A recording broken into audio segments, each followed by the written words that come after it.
Doesn't matter. That's it. Was any of it any good? I had a great time watching it again, so oh well, I don't care if anyone else did. Doesn't. It's fine. And I'm not allowed to see it. Well, you can watch it if you want. You'd probably be freaked out by it and probably want to stop doing it though. Yeah, okay. I have a question.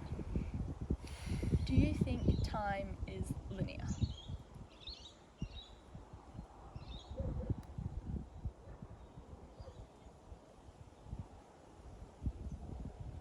I'm not prepared at all. I have no idea what even. Because I was thinking, I'm like, to me, the only way for me to imagine time is in a linear form. But I was thinking about what I believe in and like what I think happened before the Big Bang. And in my head, the logical thing for me is that it had been shrinking from something else before, came to a singularity and then exploded back out. So it was just going like this over and over and over again. Yep. Okay. I think I'm happy with that. Like, it's the opposite. Like a black hole's pulling everything in, and then at some point it's going to explode everything back out. Hmm? Yeah. Is time linear? Time is a construct. Yes. Okay. Time is something we have invented, is in the concept of the word, to explain and predict our experiences. Right? Sure. So, you know, logically, that when you go to sleep, time keeps going at a steady pace. Mm-hmm. And when you wake up 6 hours later, you haven't just time traveled 6 hours ahead. You've actually been laying there asleep, and somebody else could have come in and done anything and you wouldn't have noticed. Yeah. Time doesn't freeze when you fall asleep. No, nor do you just teleport ahead 6 hours. Yeah. You know that. But from your actual personal experience, that's exactly what it feels like. We've been teleporting every day of our lives. I didn't even know. Time traveling, actually. That's what I meant. Right? Uh-huh. You could have teleported too, because somebody could have picked you up and moved you and put you down, and you didn't know. So as far as you're aware, you teleported. Right? But logically, we can extrapolate, having seen other people asleep and having fucked with them while they're asleep. Yeah. Right? We know that the same happens to us, Mm-hmm. even though we can't actually experience it ourselves. Obviously, with recordings and stuff now, you can see that you were asleep, Yeah. but there's a certain You know, element for of previously said. of experience there. So, with time itself and with other concepts, it's very similar. Like, we've invented this concept of time that trudges forward at 1 second per second. Right? Right, a second is just a length of time we've designated as reasonable unit. I find it hilarious how, we sort of have a day as in it gets dark, but that changes the time. The length of a day changes throughout the year. Yeah. And the fact that we think this is a month and this is a week, it's just, why? It's a good breakdown to help you plan stuff and know what's and happening. And a year is like a circle around the sun. At least it's based off understandable things in our observable universe, unlike the mile and inch and stuff. No, they have their origins, just as like everything else. Barleycorn. Yeah, but it's not an invalid way of doing stuff.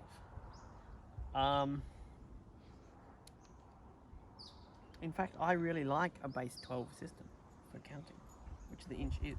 Yeah. But I find it weird when you have to jump back between them both. Yeah, well, that's terrible. No. They're 5'10", and I'm like, huh? How? Yeah, I have no concept of how big that actually is.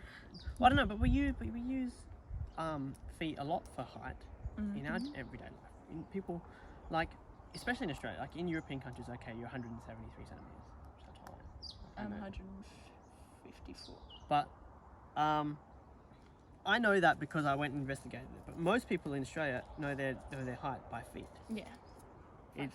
Whereas in I don't know my height in feet. Whereas in Europe, nobody knows the height in feet. You're a bad example. Right? And in the US, it's the other way around. They only know their height in feet. Right? Yeah. So we're sort of in the middle.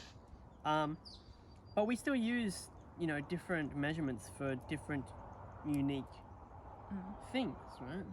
Our paper size is awesome. That's based off the meter. Yeah. Okay, so meter's based off this comes with that. Yeah. We're talking about. That's how. So like our base unit is the meter, and we go down in centimeters. Their base unit is the inch, And it goes up. and they go up. The thing that gets me is like they don't have a reasonable breakdown or name for like parts of an inch.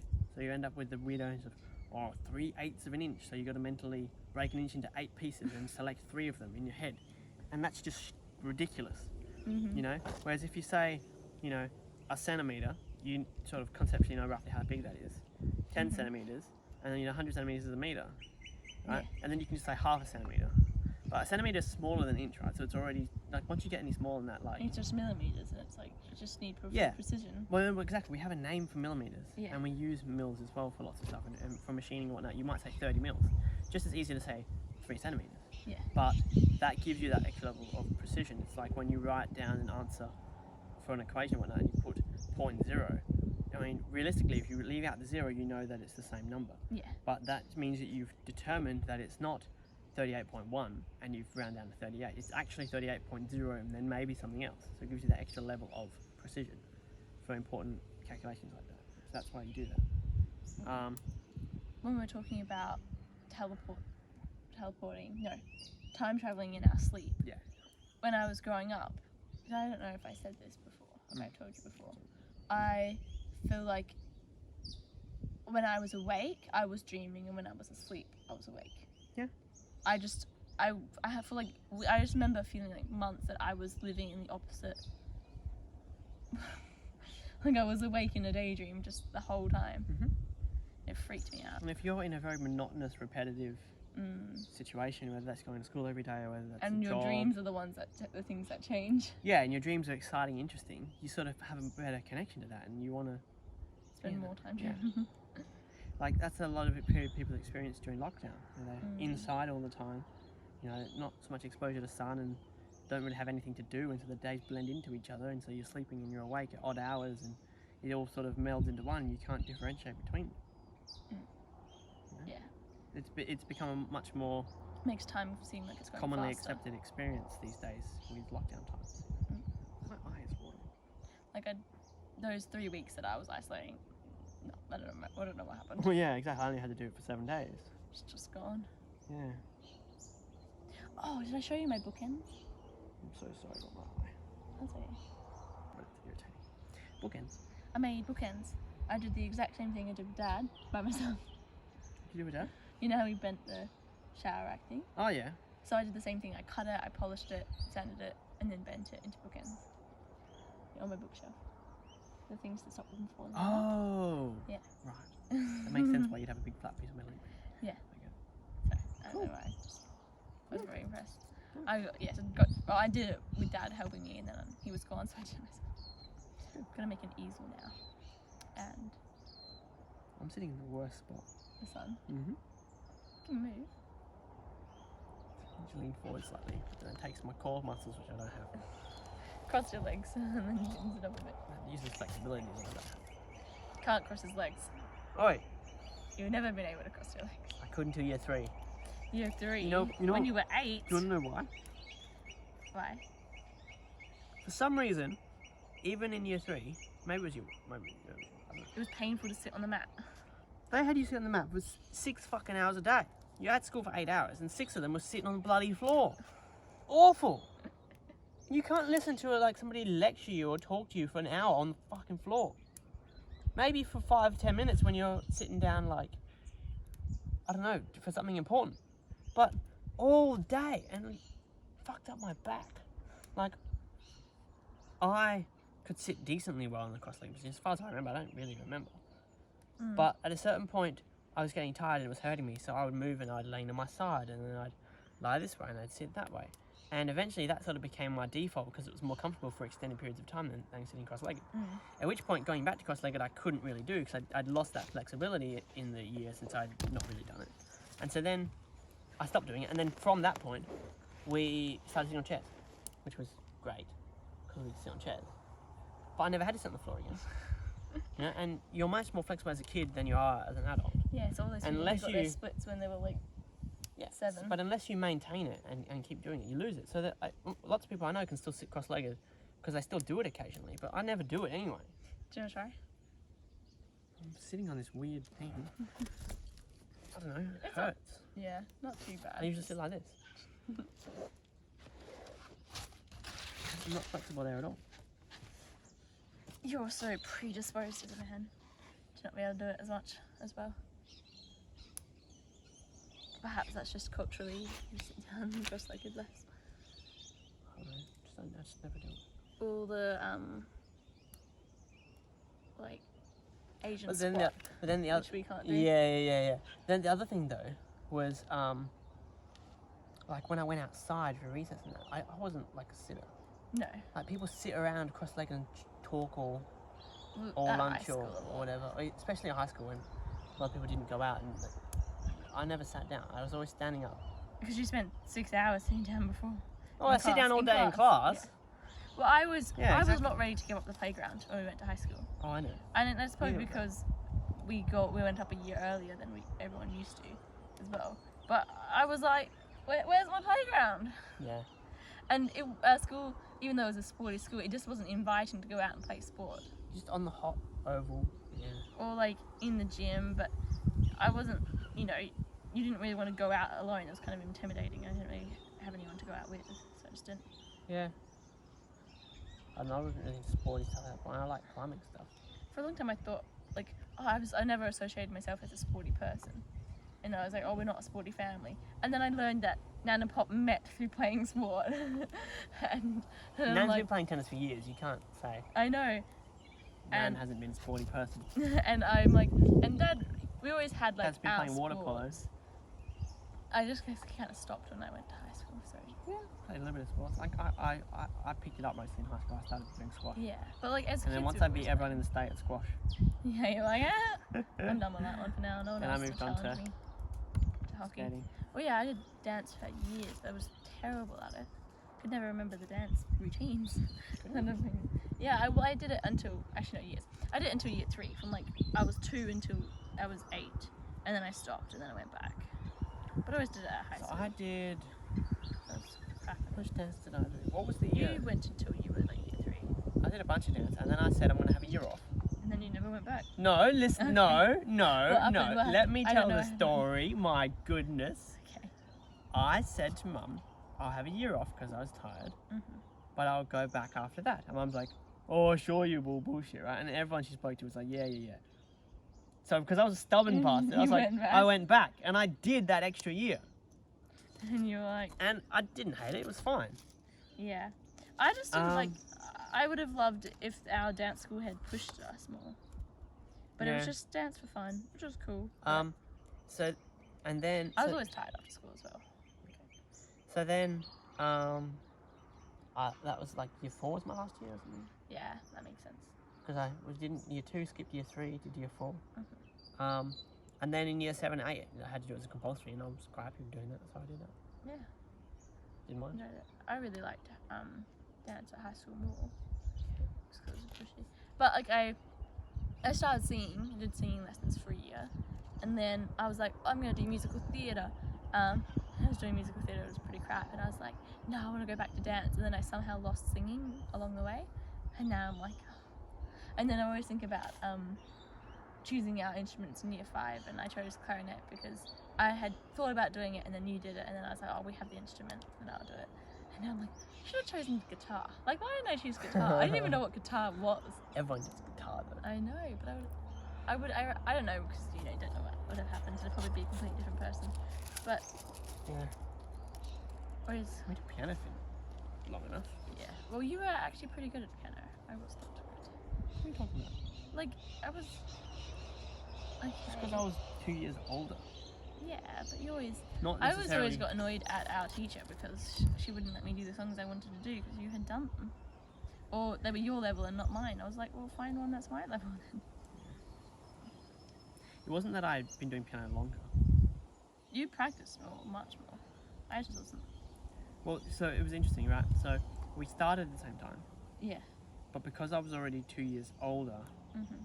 like they say, you pick things up quicker when you're younger, and you remember them for longer. And like obviously, if you started younger, you've been doing it for longer by the time you reach a certain age, right?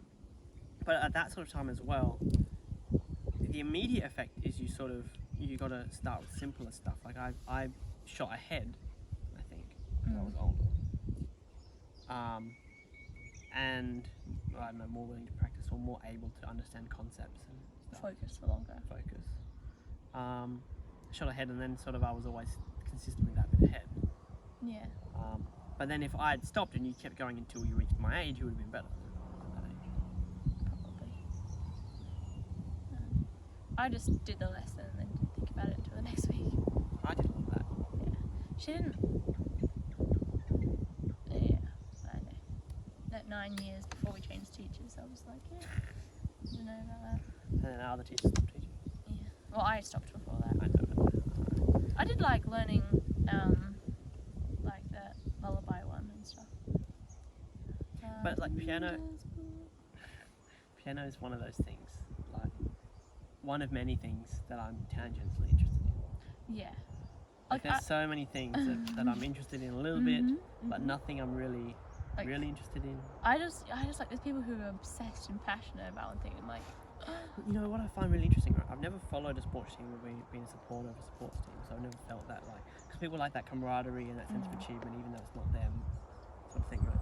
I've never been to that, but it's like I've always had that mindset of, you know, it's just a game, you know, you don't need to get like, because I've never been to throw a tantrum when I've lost or. Yeah. I've always We're been. not highly competitive people. Well, no, that's the thing. I've always been competitive. Yeah. Right. That's why I'm not competitive. You know, I've been competitive, and we used to play games as a kid, and I always sort of was competitive. But you know, aside from like select occasions and when I was particularly younger, I didn't really like throw a tantrum when I lost or was so invested that I couldn't deal with the fact that I'd lose. No, you just wouldn't let us lose. Yeah, okay, but I grew out of that, right? No, you wouldn't let us win. Yeah, so I don't know, but that was when I was younger. I grew out of that. Yeah. But I'm at the stage now where like I'm not invested at all in anything.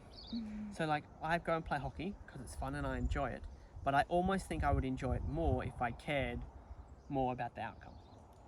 Like I try my hardest, but I probably don't try as hard as somebody who really, really, really wants to win or can't deal with the fact they're losing. Like I want to win, but if we lose, I'm like, and then I go play the next week. Yeah. You know, so like we've won our games. 13-1, 14-1, which at some point you feel bad for them and you don't want to celebrate and whatnot. And I've never really been big into that anyway. And I don't necessarily get a chance to score, and I scored twice in our most recent game. But when I scored, I was like, yeah, you know, whereas anyone else scores and it's a big deal for them if they don't score often, or even if they do score often, you know. Yeah, they scored again, but yeah. Yeah, or something like that. Or like if we win or if we lose, I'm like, So I don't know, I feel like maybe I would enjoy it more if I was invested, but I'm not. But then it's the same thing with like with everything else. With everything. So like I you know, I could do more piano, I could do more climbing, I could do more everything. My problem is I want to do more and I think about doing more and I lay in bed at night saying tomorrow I'm going to do more and then I don't. And then it's also I want to do more of singing, guitar, painting, dancing, like drawing, everything, writing, everything. And there's not enough time to do everything. Yeah. At least not all at once. Yeah. But then I'm like, I never select one to pursue, and then like I always just give up after like 3 games. I don't know, just keeping that motivation and the goal. It's like I should do something, but you can't necessarily pick one over the other. Yeah, like I can imagine if I was great at that, if I was great at that. Have you seen that diagram where it's like things I enjoy, things I'm good at. It's a Venn diagram, so they overlap slightly, and at the bottom it says things that make money. Yeah, they're completely separate. Completely separate. Yeah. Hello, Padfoot. My thing is also that I don't know where to start for a lot of things. A lot of things like singing, guitar, painting, I don't really have a base level in. And so, and it now as I'm 18, it seems so much harder to find lessons in it or like stuff like that. Like before mom would be like, yeah, we're going, I'll be like, I want to do this, and she'll find it, and you know, now she'll do all the work and then you could do all the work. Now I gotta like try and find a thing. Yeah. And I'm like, oh, well, I could do circus again, but then I'm like, I don't know, it's fleeting. But then it's trying to start without that base. You get so discouraged so easily that after the first day, I just like, I don't know. And then I come back to it 2 weeks later, and I'm like, I'm still shit. I don't know if I'm exactly like that, but I don't know. I just like storytelling in all its forms: writing, music, painting, dancing. I just want to tell stories, and I'm pretty crap at telling stories most of the time. Yeah, last night I was in the sauna with my friends, and I was chatting, and I was like, I was listening to my own voice saying like, I can't tell a good story. I haven't practiced enough. I don't think. I worry I'm a bit like Dad. The other thing is, especially in the modern age, right? We are so bombarded and surrounded by people who are at the top of their game. Right? And they're great at one specific thing. Yeah. Yeah. And you can never be as good as they are at that one thing. But you don't have to be. But it sort of sets a false expectation and whatnot, right? Yeah, because you can have so much access into their lives as well and their work. Yeah. One minute you see this person, and then you're like, oh, then there's another one coming, and your wish to be like that flicks to that person, and back and forth. Anyway. I was finished reading The Art of Happiness, and I was reading this other book, which is like self-help, and I was like enjoying the now. Not like as in like not like I used to be like, oh, if I had done this in the past, then I would be like this now. And then I'm like, but I wouldn't want to give up any of the other experiences I've had. Well, yeah, exactly. Like if I went back to when I chose clarinet and chose guitar, I would be a different person now.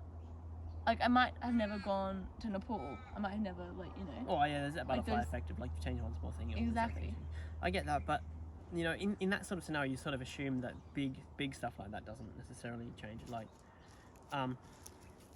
if you assume I wouldn't be like great friends with Neve or something like that. Well, yeah. And then I'm like, okay. So there's two ways of looking at that. There's two ways of looking at that. You can either have any small minor change has so many knock-on effects, and what these things happen. Or you can look at it like, more like a bit of a larger scope, where it's like, okay, instead of doing this thing, I devoted more time to doing the other thing, and then you get to this point, and now let's assume everything else stay the same, but you're now better at that other thing instead of this thing.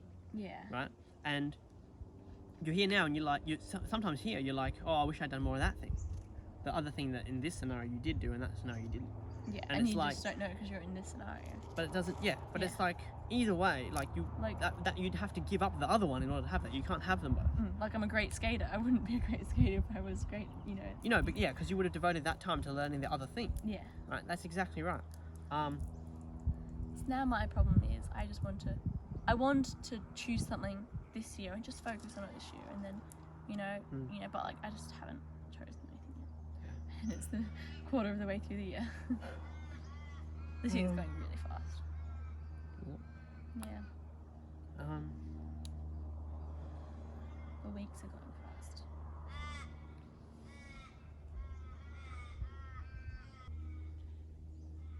I think I'm getting better at just accepting who I am. Like I like myself. See, I think I've gone too far. It's reduced your motivation to improve, to grow. Yeah, and I've become complacent. Like I'm happy with where I am to the extent that I'm not necessarily trying. Yeah, you're not pushing yourself to grow. Yeah. Which I think a lot of people get as they get older. Like I feel like you're a bit too young to be experiencing that. But I feel like I don't think anyone should. I feel like the whole purpose of life is to keep growing. I'd like to say I've always lived by this philosophy. I've always held this philosophy, but I don't necessarily know whether I've acted on it at all times. But I've always liked the idea of, always bettering yourself, always constantly improving. Yeah. Learning for the sake of learning. No, hold on. But also at the same time, not necessarily getting down at the stage you're at now, knowing that it's part of the process and you're improving. That's what I feel like So I know there was like a certain stage where I've always been reasonably social and mostly like accepting of people and respectful and whatnot, but I know there's times when I haven't been. And so there was a time in my life where like I would focus on that slightly, or at least I was aware of it enough that in a certain situation that came up or whatnot, I could make a more informed decision or change my behaviour or whatnot. Just being aware of like how you act and what you do and how you want to be and stuff. It's just it's a great step towards actually doing it. You don't have to like necessarily Mhm. break down every small thing you do or whatnot. But so I've always sort of been like that, and I've always sort of liked the idea of improving and stuff. But I'm at a point where like I've achieved what I'd wanted back then. Mhm.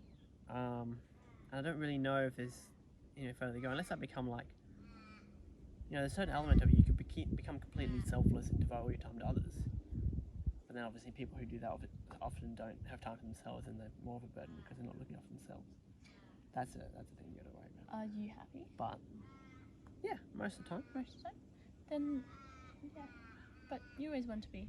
But I don't know if that's just because Reassessing yourself I don't know as if that's well. just because I've always had the mindset of, you can choose to be happy of where you are, and therefore I am, because I'm just choosing to be, even if I'm not. I don't know. I am much better now at like, I don't actually care how others perceive me. Like I didn't when I was younger, and I didn't much. I think I got much further along before I started. Like I feel like in primary school, at the end of primary school, everyone was like, and it took me until like year 7 that I started becoming a little more self-conscious. But I had about 5 years of being like slightly self-conscious, nowhere near my peers. Like they were ridiculously self-conscious, and now I'm back to the stage of being like very like, this is who I am and I don't care. So the other thing is, you mentioned you don't care what anyone thinks about you. I'd argue that's not true. I'd argue you care what select people think about you, but everybody else, as in like, it's not that used important. to be like, I used to feel very comfortable here in like what I was wearing, and then I would go to the shops or go somewhere, and I'd be like, and then I would get there and I would see someone, like they would look at me, and then I'd instantly be like, whoa, like I was completely comfortable and now I'm not comfortable in what I was wearing. Like not like to the point of I'm just like, when I was at home I should have like at least brushed my hair kind of thing. Well, like those kind of things. But now I'm much more like, I see someone I know from high school like around, I'm like, oh hey, and I walk on. And it's very helpful when you have people in your family, parents and siblings and friends and close friends and whatnot, and other family members who are accepting of who you are and don't try to force you into being somebody who you're not and whatnot. Yeah. I reckon it'd be a lot more difficult for people who have, those pressures in their life, whether it's parental or otherwise, to be a certain way or to do a certain thing. Yeah. And if they're hiding their true selves from people that are supposed to be their support network, you know what I mean?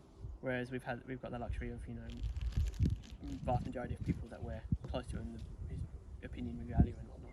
Yeah. Like are respectful of us, who we are, and like I will never. and therefore we can be comfortable in that, and that's what we need. So when we go out into public and we face adversity at other people who might not necessarily approve, we can be like, I don't care. It doesn't bother me. It's not important. Like I will never wear makeup, I don't reckon. Like I have some now from the ball. You do wear makeup when you go out? No, never. Like I don't. It makes like putting it on can kind of be fun sometimes. The feeling of it on my face, awful. The feeling of taking it off, awful. The feeling of going out and walking in public with it on and people being able to see it on my face, hate.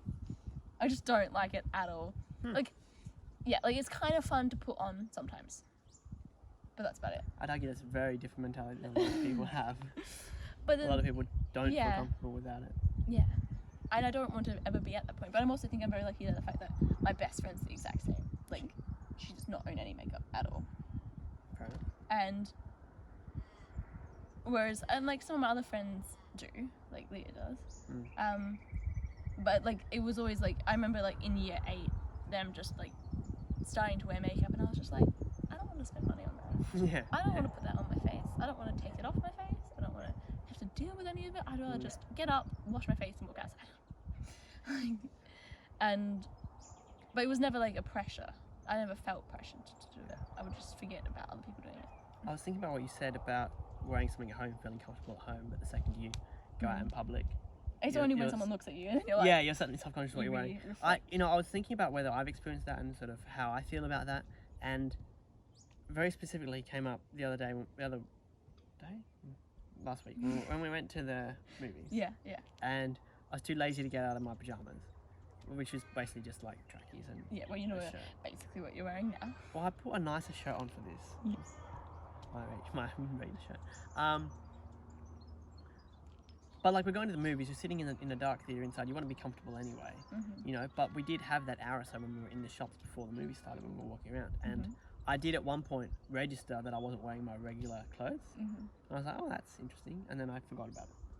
I had a point at the exact same thing because we walked past someone from high school. Did we? Yeah. She was working another one. At the movies. At the theatre, that's right. And I walked past and I was like, oh hey, and then I was looking down. I was like, yeah. I was just wearing a baggy jumper and like tracky dacks. Yeah. Whereas I very normally wear my my hiking pants and this shirt. Yeah. It's your one outfit, but it's good. I love it. It's great. Feel like we are very attached to our things because we don't have many things.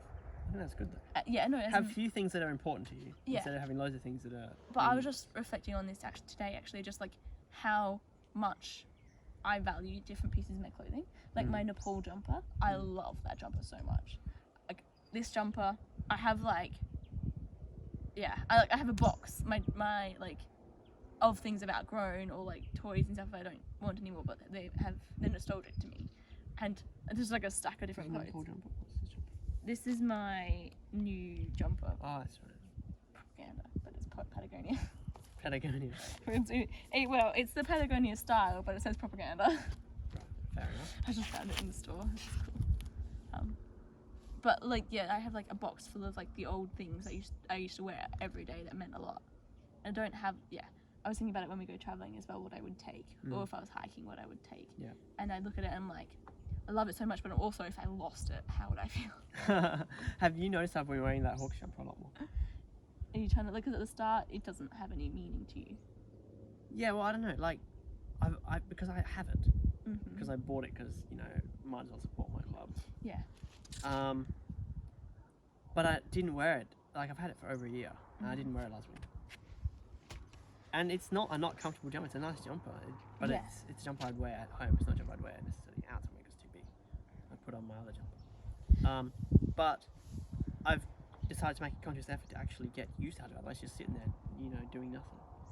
You know, and it's a lounge about kind of jumper that I can wear. Do you know something else I think? It's like when someone... In winter, when I hate winter, it's fucking cold. Yeah.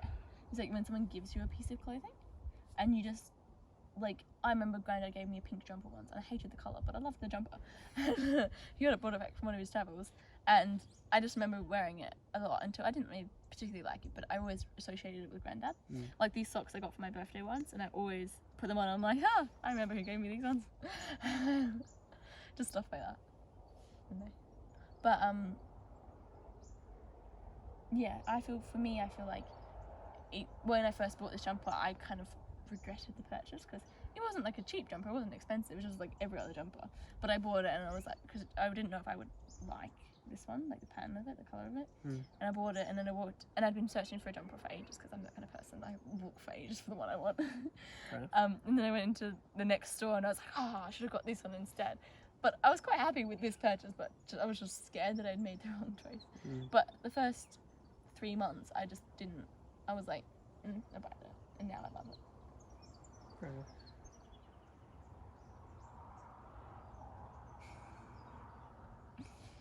I don't know. I've had a headache all day. Have you? I was like, last week I was meditating all week, and this week I was like, I'm going to keep it up. I had a thought earlier. How was the audio last time? A lot of wind, a few cars. Other than that, could you hear our voices? Yeah, clearly? you could hear I us. sort of noticed because at the end of, like, I talked for a decent amount of time at one point, and I noticed at the end I felt like I was talking too quietly. Well, at the start, I was like, when you first started talking, I was like, I could tell you were speaking louder so the camera would hear you at the very start. When? Of last. Oh, when we first started? Yeah.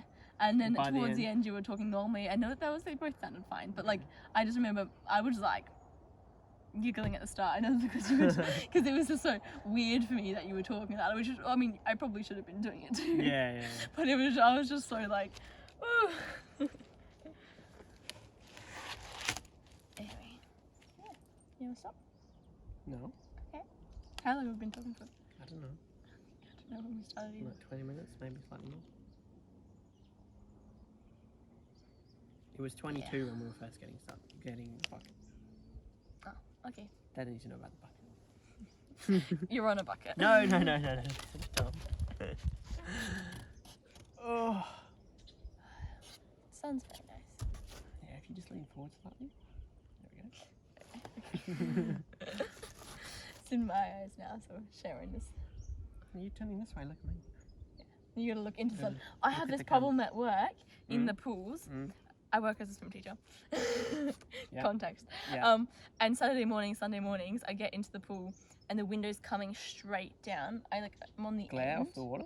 No, I turn and put my back to it so I don't have to stare into it. But then the Kids the have to look at 5-year-olds it. are like this, not looking at me, and I'm like, oh, I have to reposition myself so they Yeah. don't look at me. Because I think they're not paying attention, and then I realise that they're staring directly into the sun.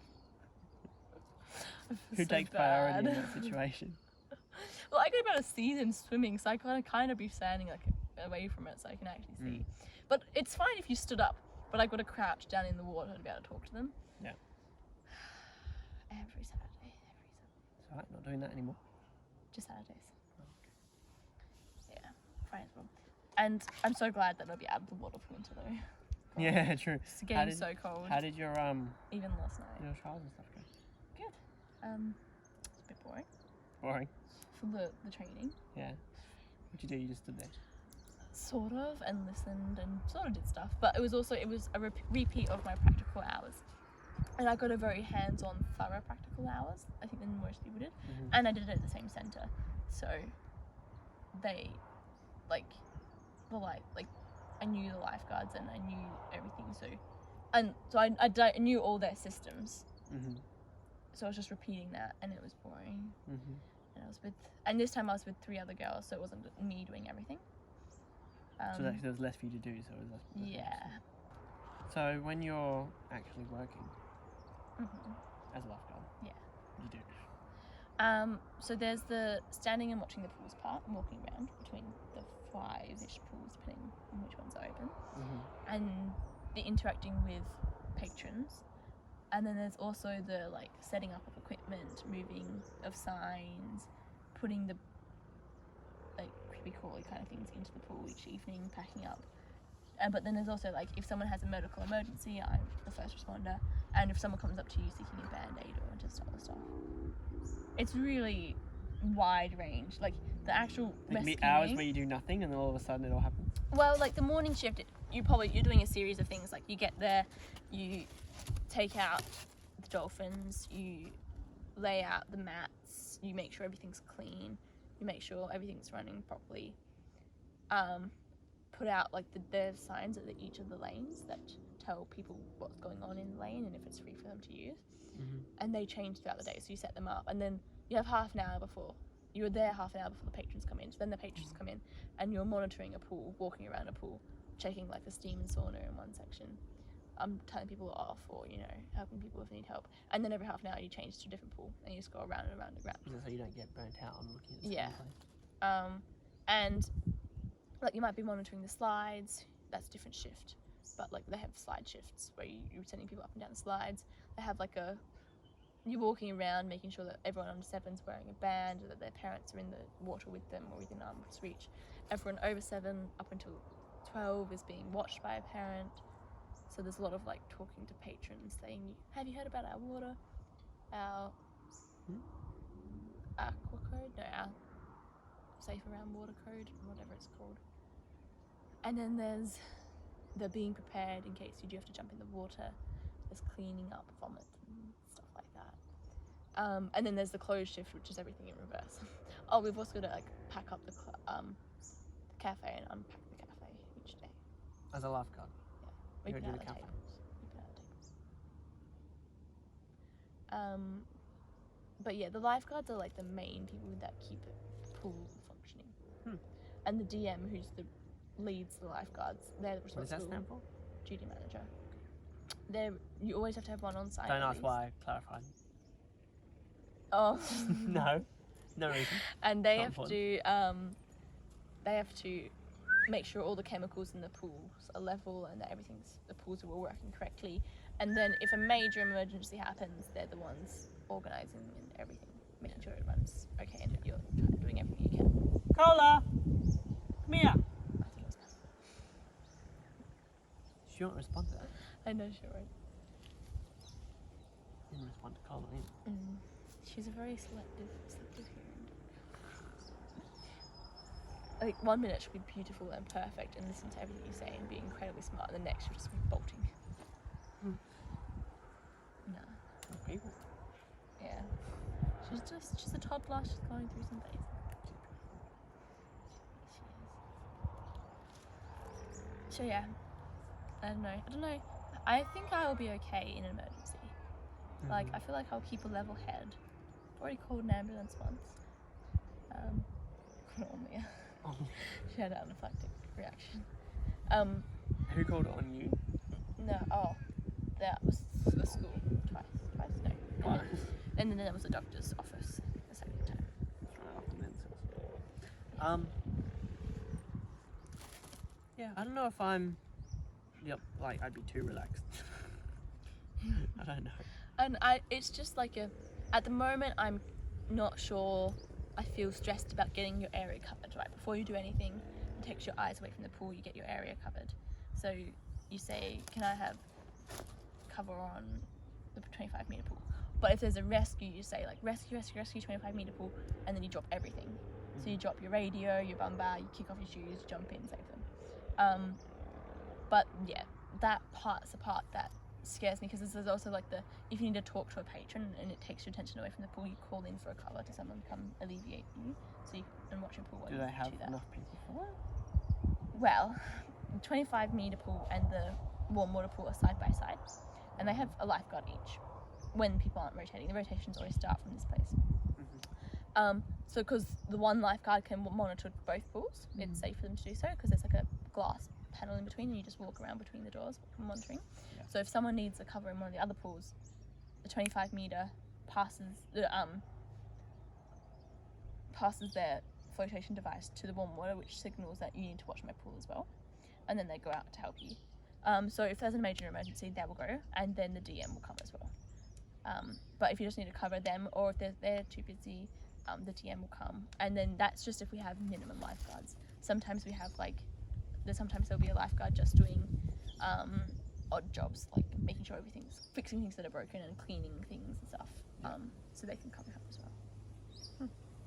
But yeah, cool. We've got to clean a lot of stuff. That takes some time. Like, we have to clean the dolphin bags, the bags that it's like a vacuum thing in the pool that goes in the pool each night, and you've got to clean the bags after, hose them down. Yeah. So we're basically glorified cleaners and people watchers with a full degree in saving people.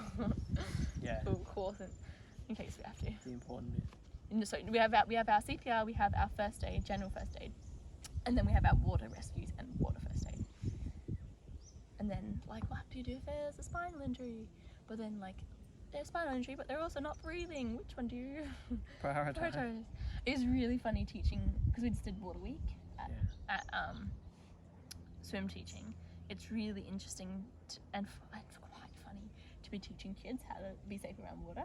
But like teaching, sometimes we teach the 3-year-olds to reach to rescues, but we're like, but always get a lifeguard first and navigate in the water.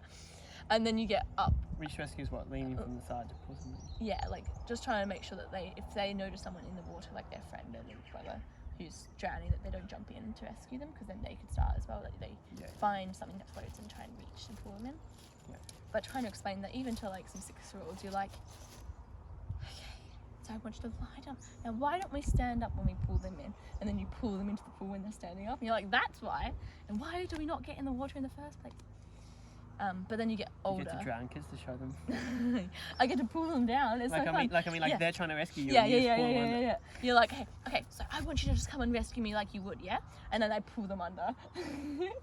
And like, okay, kids might try, particularly if I know, like, if they're my kids and I've had them for a long time, sometimes I'll literally like push them down and see, yeah, you go under, because they're fine going under. So what happens if someone does that to you? What do you do? Okay, you push them off, you punch them, you kick them off, like you get away from them. But with the older kids, you do like the CPR, the full, like doctor's ABCD. But there's like a weird intermixed section where they're old enough to know it, but you probably wouldn't have confidence in them doing it. And so, like, I talk about like the first 3 being the most important steps. Yeah. Number 1, danger. Are you safe to help them? Are they safe when you're trying to help them? Response, do they actually need your help? Like, can they hear you? Like, what's happened? And then send for help. Like, if that's all you can do, that's all you do. You get someone else to help them. Send for help. Who do you call? Like, oh, you call the lifeguard. No, the lifeguard is the one doing this. Like, oh, like, no. If you call 000, yeah, that's right. And then you do your doctor's ABCD. Or ABCD. Do you know the ABCD? I should. Okay. Airway, Yeah. breathing. Uh-huh. Are they not the same thing? They're Clear the not. airway, make sure they're actually breathing. Yeah. So, particularly if they're around water, you got to open their mouth, make sure it's clear. Yeah. Roll them to the side, get water out, get vomit out, get anything out. Yeah. And then you open the airway because the tongue will sit on the back of the throat. Yeah. Yeah. And then you've got to check if they're breathing or not. Breathing, and then... How many breaths every 10 seconds should they do? Normal breaths. 2 people on average breathe 2 normal breaths every 10 seconds. Yeah. If they don't, if they're wheezing, like you still do CPR. And then 32, and then you just keep going until you collapse or they start. What's the whole Australian stance on the breath thing? Well, there's a new one with COVID. It says it's like, if you don't do the breaths, you don't do the breaths. You just do CPR. I know even before COVID in the US and stuff, they've been transitioned to just CPR because breath was too complicated. People were fucking it up and making it worse. Yeah. And You just make sure that their head's tilted back. They were stopping chest compressions for too long and they weren't actually delivering good breaths. So and there's a certain point at which you just...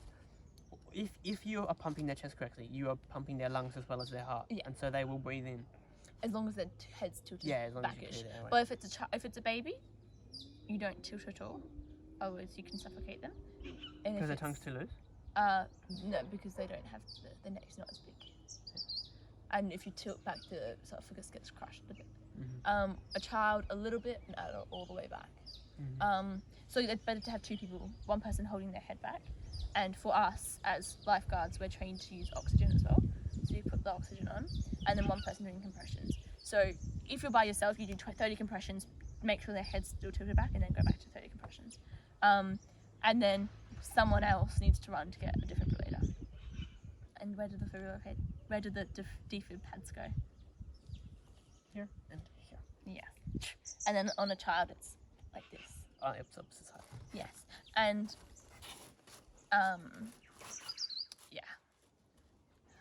but I was trying to tell like these What's CD kids. stand for? CD, CPR, defibrillator. Oh, okay. These kids that once you Defib- start CPR, the like thing when is- do you stop CPR? Defib only helps if you're in a bad rhythm for your heart. Yeah. So if the heart's normal, it won't shock you. If the heart beats stopped, it won't shock. It's do you know what the shock does? It's like turning off a computer and rebooting it. So it will literally shock the heart into stopping, so that the heart has time to adjust itself again. Because people think it like shocks it to give it the rhythm back, but it actually tries to shock it to stop it. So somebody's flatlining, you don't defib them. You should already have the pads on them, and you press the machine, and the machine tells you. I know, but I'm saying But if they're flatlining, well, it depends. If there's still a because rhythm, the but it's not stereotypical picking it up. movie is flatline shock.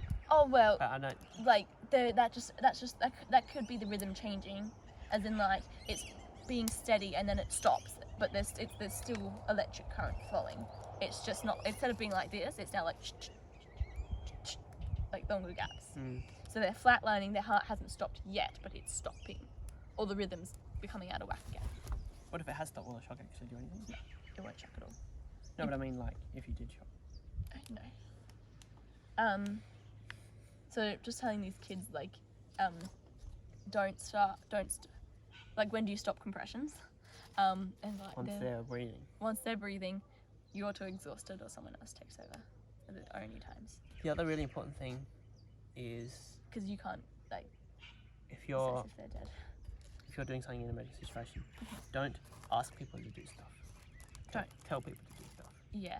Don't say somebody calls your pursuit. You tell them. Tell a specific person. Yeah. Because then they're responsible. And we as lifeguards are like told like, to, if bystanders are around, like we can get their help, particularly if there's not enough lifeguards. Yeah. But lucky for us, we just call reception and we say, we need an ambulance. And they call for us. But we've got to give the location, because then, but also if someone else calls the ambulance, right? Because the ambulance is going to come straight through the main doors, and they're going to stop at reception, and the reception's like, we don't know. They haven't told us there's an issue going on. Yeah. I don't know. I think I'll be okay with it, but it is stressful. And I was talking to one of the girls taking us for training. It's like, have you been in anything serious? She was second.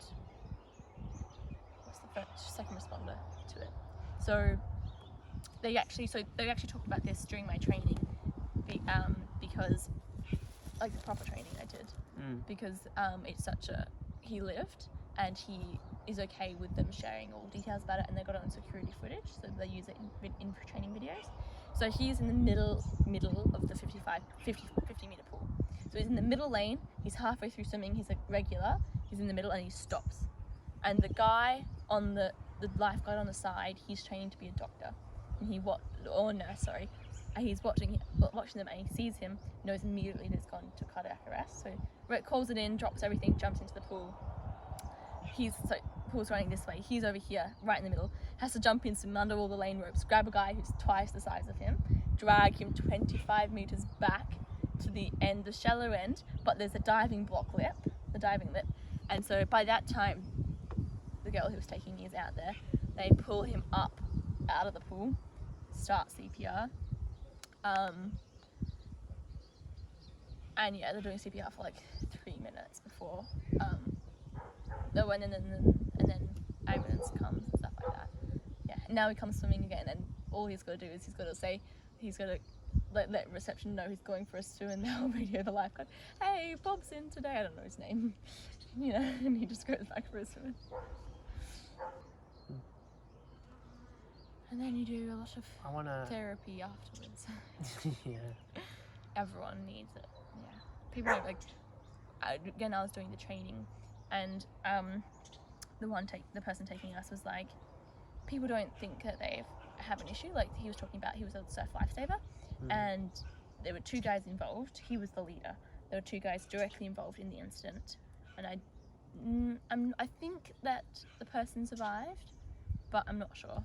And one of them went to therapy straight away that was offered, and one of them went to 1 session and then decided I was fine, and 6 months later came back to work because he took a break because he still needed time or something like that.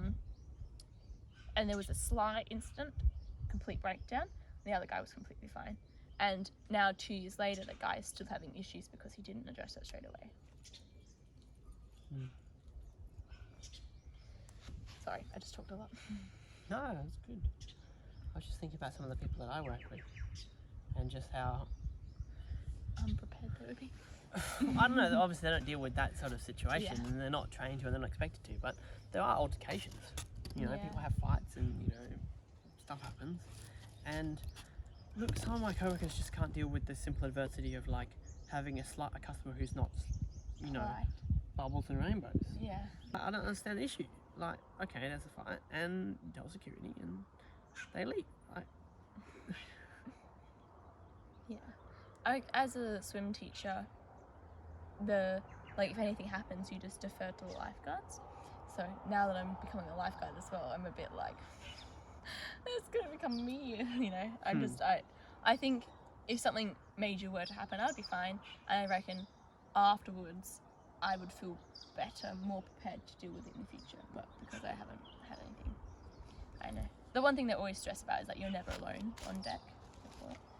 You're never, you know, there's always someone there to help you, so you're fine. Yeah. And if you have a complete freak, like if you're the first responder, and you pull them out of the pool and then have a complete freak out, there's other people to take over. Yeah. Like, they might talk about it at the end, being You've like, done your part.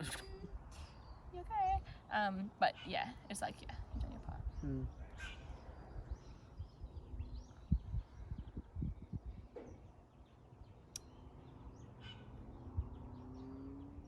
Cool. My butt's getting sore. Fair enough. Do you want to go back to my... Going out? You're going out. Okay. Cute. Thanks for the conversation. It was a good one. Should we say ducks?